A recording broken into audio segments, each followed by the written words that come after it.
நான் முன்னாடியே சொன்ன மாதிரி மக்கள் பணத்துல இருந்து ஒரு பைசா கூட நான் தொட மாட்டேன். எனக்கு அது அவசியமும் இல்ல. அது உங்களுக்கு நல்லாவே தெரியும். இந்த விஜய் தப்பு பண்ண மாட்டான், தப்பு பண்ணவும் விட மாட்டான். அது யாராக இருந்தாலும் சரி, என்னோட கவர்மெண்ட்ல என் கூடவே இருக்கிறவங்களாகவும் சரி விட மாட்டான். சப்போஸ் யாருக்காவது அப்படி ஒரு எண்ணம் மனசுல இருந்துச்சுன்னா, நம்ம ஜெயிச்சுட்டோம், ஒரு ஆட்டம் ஆடி பார்க்கலாம்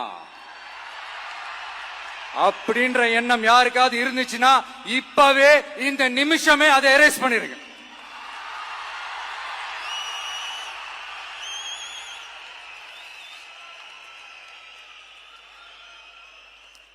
இங்க ஒரே சென்டர் தான், என் தலைமையில் உண்டான சென்டர். இந்த பக்கம் ஒரு சென்டர், இந்த பக்கம் ஒரு பவர் சென்டர், அங்க ஒரு பவர் சென்டர், அதெல்லாம் கிடையவே கிடையாது. இப்பவே சொல்லிடுறேன்.